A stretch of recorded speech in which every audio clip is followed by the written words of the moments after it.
The projects, you know what I'm saying, had Jordan Down Crips in it, and we had different factions, you know what I'm saying? Different factions just like we got down today, but they was just different, they was just called different. We had East Side Kids, Playboy Who Rides, we had Sunset Avs, you know what I'm saying? But then you had the Baby Lokes, and these was just small cliques of individuals in the projects who grew up on certain sides of the projects and who all clicked up, who all considered themselves, you know, a clique. And so our clique was called the Young Hustler Crips. And so you had all this in the neighborhood, but everybody knew we was from the Jordan Downs, and the overall, you know, rag color was blue. It was Jordan Down Crips.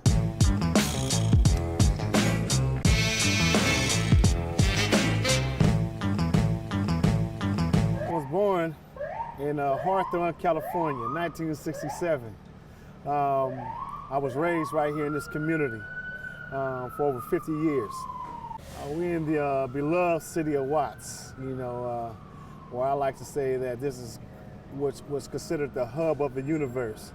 I mean, this is, you know, where blacks, you know, who migrated from the southern states, who fought the Civil War, who helped build the train tracks, you know what I'm saying, throughout the city and throughout the state, originated and was, I could say, you know, this was their destination. There was destination for them where they started, you know what I'm saying, where everything was started from. Our family was raised in the Nation of Islam. My daddy came here in 1955. He met my mother, who was already a resident here, who resided within the Watts community. My daddy was out of Arkansas. Our family started in Arkansas, relocated to Cleveland. He came here, and he was a part of the Nation of Islam. So he met my mother right here in this community selling newspapers. And he kind of liked it. And at the time, my mother had 5 children already. And so her and my dad actually had 5, and she became a part of the Nation of Islam. And so my first journey through education was through the Nation of Islam education system that they had set up. You know what I'm saying? So some of the local mosques around here that had education, especially the ones up on King and Central, was some of my first education experiences until Elijah Muhammad passed away. And from there, my first public school setting was 102nd Street School, which they call Florence Joyner Griffin right now, that's located on Grape in 103rd in Wilmington. We was taught to focus on math, science, astrologists in a sense, universal things, water, the weight, and then it's more political in reference to self, you know, teaching the black man who we are, and learning about, you know, history, you know what I'm saying, through culture, you know, different races and different things like that. And so when we checked into public school, we was taught not to pledge the flag. And so when the people talk about this flag protesting thing right now, that's old for you. That's old for me, you know what I'm saying? Because when we went to school, just imagine we living in Watts where 90% of the population was Christians. And we was probably the only Muslim family that was there, one or two Muslim families that was there in this type of setting. And so our names was different. My name was Daude, and so we got teased by my name by teachers and students and different things like that, you know. So it was scary.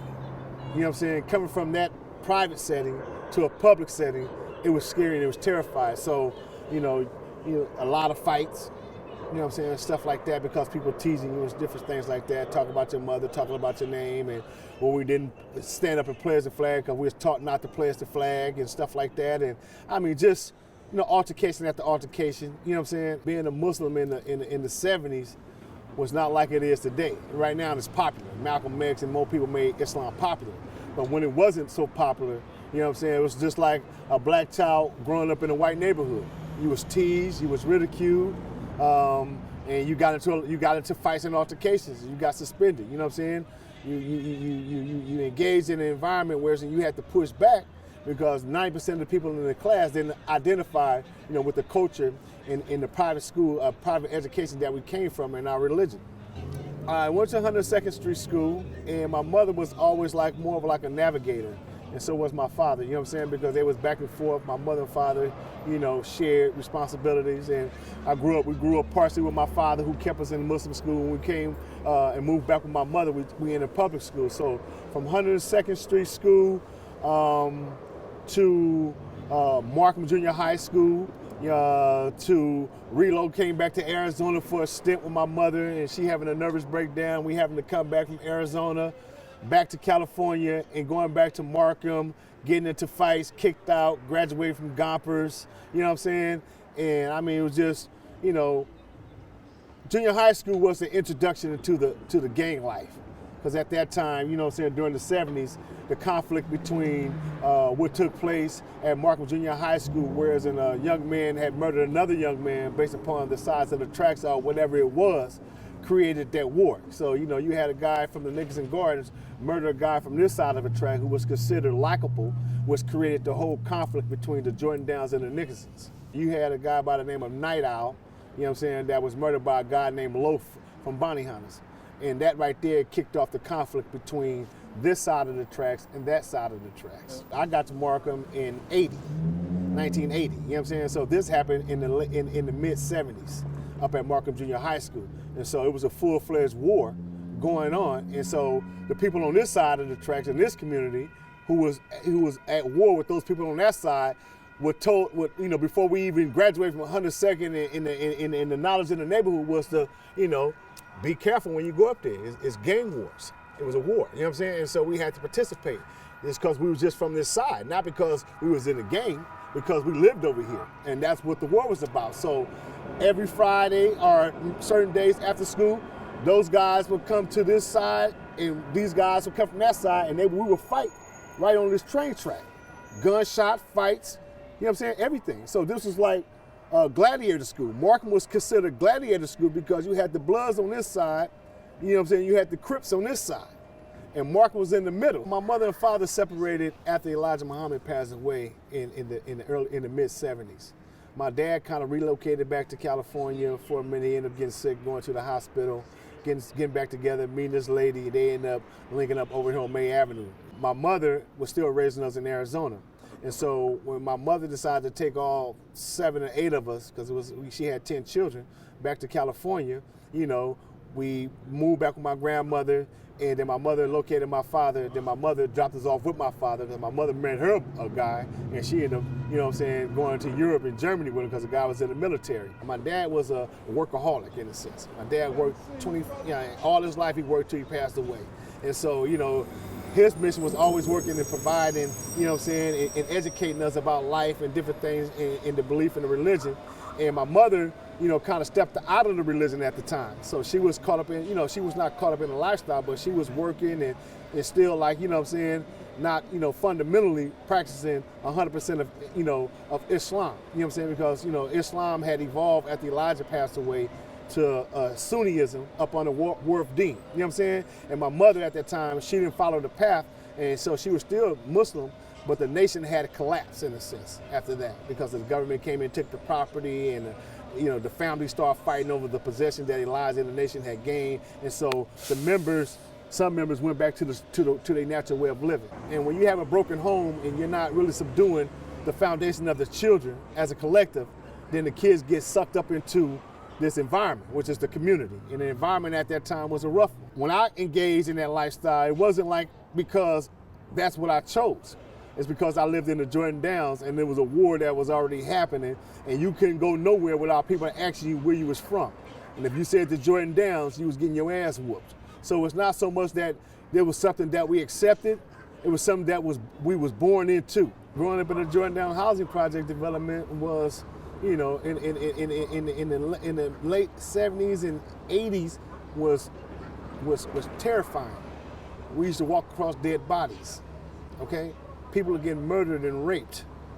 I mean, the crime was out of control. So that was scary. You know what I'm saying? The shooting, the kidnappings, that was scary. Walking to school, then going to school, whereas in older people are coming to schools and shooting up on the school campus was scary. Going home from school, you're going back into a nightmare. You know what I'm saying? So it was scary all the way around. Fruits don't fall too far from the tree. My daddy was a scholar. My mama is a scholar. You know what I'm saying? My grandmother was an evangelist. She was a spiritualist. My daddy was a visionary. I credit my dad. I credit my mother. I credit our supporting staff, which is my sisters, my brother. My brother graduated Archie. He's in the federal penitentiary serving life. He graduated from Jordan High School 4.0, valedictorian, ranked 3rd in mathematics in the state of California. You know what I'm saying? So it's like, you know, fruits don't fall too far from the tree. And my mother tried her damnedest to ensure that we just didn't see 100% of negativity growing up in Watts. So she tried her damnedest to keep us always migrating and moving around. Because she had bad nerves, because when they came from the southern states and escaping a Jim Crow and escaping Reconstruction and the prosecution of blacks, had bad nerves because they used to throw the kids up under the beds when the Nazis used to do the raids in the southern states when they was chasing us out of there after the Civil War.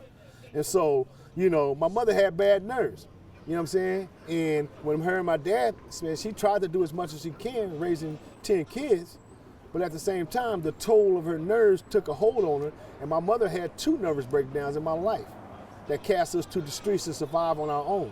Man, to overcome what we overcame as kids and to come back, and for me, my conviction was always that, you know, because people was teasing me because I was a tramp, we only had 1 pair of pants and our shoes came from Boys Market and all that different type of thing. We got teased and all this stuff. My conviction in my heart told me that I would never treat people the way they treated me if I ever got into position. So from that alone, kept me motivated. You know what I'm saying? Kept me with an upbeat spirit, even though I was sad as hell as a child. You know what I'm saying? We had to get our clothes out of Salvation Army. We had to share clothes. We used to get our shoes out of Boys Market that was in the center rack.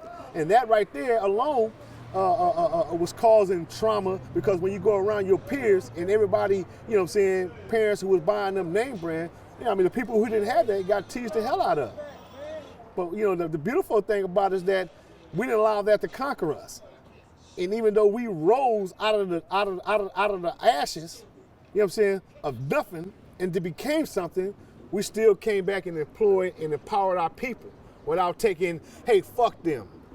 I'm moving out of here. Fuck all them people. They tease me and I'm better than them. My dad was a giver too. And he said, you can never my guys always tell you can never outgive God. He said, the more you give, the more God bless you tenfold. He said, I give a lot. He said, not one day have I ever went without a roof over my head and bean soup in my pot. You mean, because we used to have a strong bond amongst my 5 last siblings. We used to sit back and dictate this thing we called the stories. Well, we used to all take turns in telling the story because we didn't celebrate Christmas, holidays, and birthdays and all that stuff, so we had to imaginate things. And we used to imaginate for hours on how we was gonna be the people that was like considered like superheroes to come back and save the world population from the people who was trying to corrupt it.